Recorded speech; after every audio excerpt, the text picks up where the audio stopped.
5:07 a.m., December 12, 2025, off the coast of Libya. That 500-foot column of black smoke rising from the Mediterranean that used to be the Kindle, a Russian shadow fleet vessel worth $50 million, packed to the brim with thousands of Iranian drone parts. Moscow thought this 100,000-ton fortress was untouchable, 250 miles from the front lines. They bet their entire winter offensive on this shipment being safe. They were dead wrong. In a split second, Ukraine didn't just sink a ship, they rewrote naval history forever. Here is how they pulled off the impossible. To understand this absolute disaster for the Kremlin, we have to rewind the clock about 6 hours.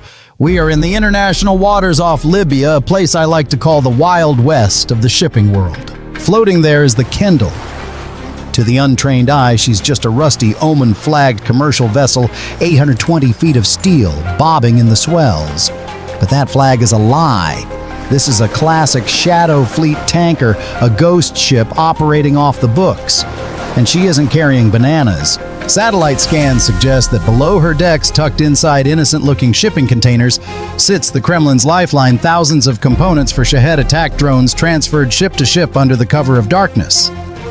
This single cargo haul is worth over $50 million, enough to keep Russia's campaign running for months. The Russian crew on deck. They were relaxing, probably smoking cigarettes and dreaming of a fat bonus check. And why wouldn't they? They were 250 miles away from the nearest Ukrainian naval base. In their minds, they were safer than a politician in a bunker. They thought the war was a world away, but they were wrong. The war was exactly 50 miles off their starboard bow.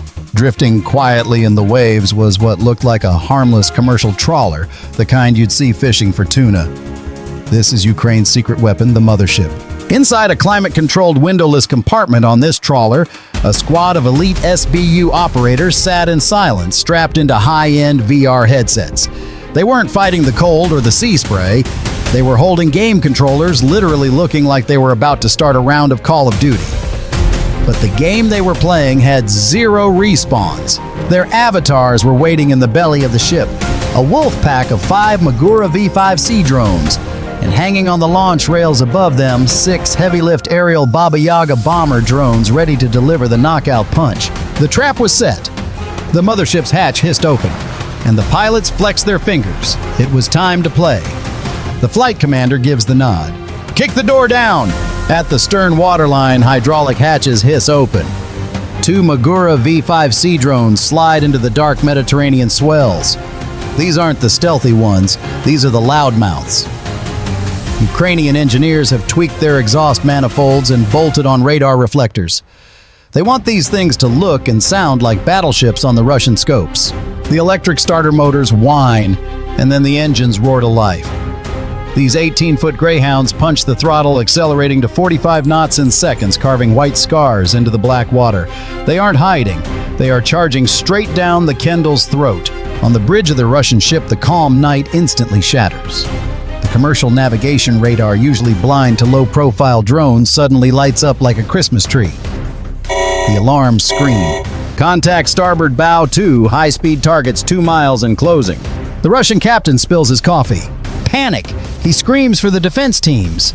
This Shadow Fleet vessel has been retrofitted with twin 14.5-meter KPVT heavy machine guns on the deck, nasty Soviet hardware designed to turn light vehicles into Swiss cheese. The Maguras cross the 1-mile mark. Through the VR headsets, the Ukrainian pilots push the sticks forward, initiating a S-turn evasion pattern. They are taunting the bear. On the Kindle, the gunners open up. The heavy machine guns spit tongues of fire, sending tracers streaking through the dark. It's like a laser show at a cheap nightclub, but every beam of light is an armor-piercing slug the size of your thumb, moving at 200 feet per second. The water around the lead Magura erupts in geysers. The pilot yanks the controller left, then hard right. The drone banks 45 degrees, skipping over a wave, dodging the stream of lead by inches. It's a high-stakes game of chicken. But the Russians are using barrage fire. They aren't aiming at the drone, they are filling the air with a wall of steel. At 800 yards, physics catches up. A 14.5mm round slams into the lead Magura's bow. The kinetic energy transfers instantly, shattering the fiberglass hull. A massive fireball illuminates the ocean, turning night into day for a split second. The second Magura tries to dive under the smokescreen of its fallen brother. Smart move, but the Russian gunners are dialed in now. They walk their fire across the water. 3 rounds tear through the engine block. The second drone cartwheels, disintegrates, and explodes in a spectacular shower of burning gasoline and plastic. Silence returns to the Mediterranean. On the deck of the Kendall, the Russian sailors are cheering. They are high-fiving. The captain wipes sweat from his forehead looking at the burning oil slicks on the water. They think they just won the Battle of the Atlantic. They think the threat is neutralized. Good shooting, boys, the captain probably radios to Moscow. Attack repelled. But inside the mothership, 50 miles away, the Ukrainian pilots aren't mourning, they are grinning. Because they just got exactly what they paid for. They know 3 things the Russians don't. 1, the Russians just heated up their gun barrels to the point of warping. 2, every eye on that ship is now fixated on the burning water, ruining their night vision. And 3, the real attack hasn't even started yet. It's been exactly 45 seconds since the Maguras exploded. The perfect window. Launch the Babas, the commander orders. 6 massive rotors spin up. The first wave of 3 Baba Yaga heavy bomber drones lifts off into the night sky. These aren't your kids' toy drones. These are hexacopters the size of a kitchen table, capable of lifting payloads that would make a mule buckle. Tonight they are carrying unguided PG-7 VL anti-tank grenades. They climb to 1,000 feet, their electric motors humming a low, menacing buzz. But here is the trick. The mothership launches them on a high ballistic arc. They aren't trying to be stealthy. They want to be seen, eventually. Back on the Kendall, the euphoria is fading into a nervous buzz. The smoke from the burning Maguras is drifting across the deck, stinging eyes and obscuring the horizon. Suddenly, a lookout on the bridge wing screams, "Air contact, high-angle zenith!" He points a shaking finger at the sky. Above them, thermal signatures are descending fast. The Baba Yagas have cut their motors and are in a terminal dive, trading altitude for speed, plummeting like stones toward the ship's deck. Chaos erupts. The Russian gunners, who just spent 5 minutes shooting down at the water, now have to crank their heavy KPVT mounts violently upward. The gears grind. The barrels are still smoking hot, creating heat shimmers that distort their optical sights. A Russian Marine on the upper deck scrambles, throwing an Igla man pads onto his shoulder. He aims at the falling shadows, waiting for the tone. Nothing. The drones are dropping too fast, their electric motors too cold for the infrared seeker to lock onto. "No lock, no lock!" he screams, tossing the $20,000 missile aside and grabbing his AK-74. The bridge officer slams his fist on the EW console. "Jam them full power!" The Volnorez system blasts radio noise on all frequencies, trying to sever the link between the drones and their Starlink relay. It works? Partially. The first drone loses stability in the electronic storm. It wobbles, catches a rotor on a cable stay, and spins wildly into the sea, 200 yards off the port beam. The second drone fights through the interference. It drops its payload blind. The grenade whistles down, missing the bridge, but slamming into a shipping container on the foredeck. It's not a ship-killing blow, but it blows the doors off the container. Metal shrapnel pings off the superstructure, forcing every Russian head to duck. The third Baba Yaga is the sacrificial lamb. It dives straight for the radar mast. The KPVT gunners finally find their mark. A 14.5mm round shears through its battery pack. The drone explodes in midair, raining burning lithium cells onto the deck. The captain is now convinced he is a naval genius. He has defeated a sea attack. He has defeated an air attack. He believes his electronic shield is impenetrable. But he's missing the bigger picture. While every Russian eye was glued to the clouds and every jammer was pointed at the sky, 3 dark shapes were slipping through the waves, silent, low, and closing fast.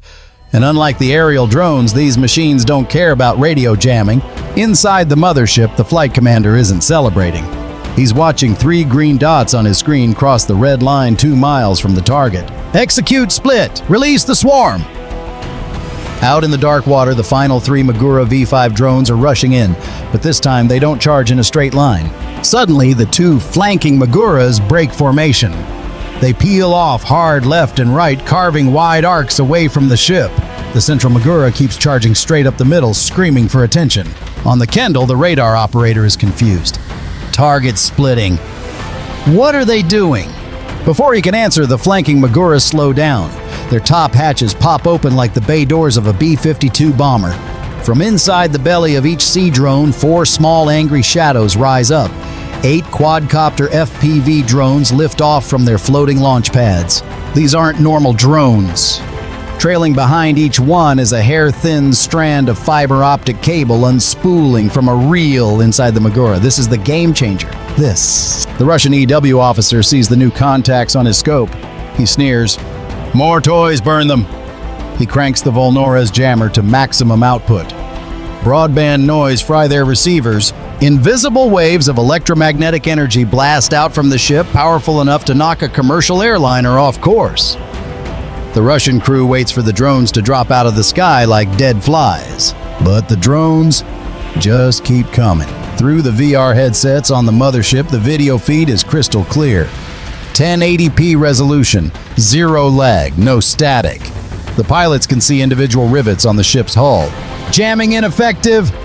The EW officer screams, panic cracking his voice. They aren't stopping. Why aren't they stopping? Because you can't jam a glass cable with radio waves, comrade. It's like trying to stop a train by yelling at it. The swarm of 8 FPVs accelerates to 90 mph. They split into pairs. The central Magura is drawing the heavy machine gun fire absorbing rounds, sacrificing itself to clear the path. Meanwhile, the silent second wave of 3 Baba Yaga bombers is already overhead unnoticed in the chaos, entering their final dive. The Russian captain looks out his window. He sees death coming from the water. He sees death coming from the air. And for the first time, he realizes his $50 million ship is defenseless against a spool of fishing line. The trap hasn't just snapped, it is locked shut. The next 60 seconds on the Kendall aren't a battle. They are a sensory overload. It starts with the swarm. The 2 flanking Maguras pop their hatches and 8 fiber optic FPV drones scream into the air, but the Russians aren't giving up. The captain screams over the PA system, ordering every able-bodied man to the rails. Cooks, engineers, officers, everyone grabs an AK-74 or a flare gun. The deck of the Kendall erupts in small arms fire. It's a wall of lead. The first pair of FPVs tries to rush the bridge. A Russian Marine on the wing deck doesn't panic. He leads the target perfectly with his PKM machine gun. Tracers tear through the first drone, shredding its plastic frame. It spins out and smashes harmlessly into a crane. The second drone jinks hard but flies straight into a cloud of signal flares fired by the crew. The blinding magnesium light washes out the pilot's camera. He loses orientation and slams into the superstructure. Russia 2, Ukraine 0. Meanwhile, the 2 flanking Maguras, now empty of their drone cargo, don't just float away. They accelerate, turning into suicidal decoys. They charge the ship's bow and stern engines, whining. The heavy KPVT gunners, seeing these massive targets, swing their barrels instinctively. 14.5mm rounds tear into the empty Maguras. One explodes in a fireball of gasoline. The other disintegrates into fiberglass splinters. The gunners cheer, thinking they've stopped the main threat, but they took the bait. By focusing on the empty carriers and the buzzing FPVs, they left the waterline wide open. The remaining FPVs dive aggressively, not to kill the ship, but to blind it. They suicide dive into the radar arrays and the spotlight clusters. Glass shatters, the deck goes dark.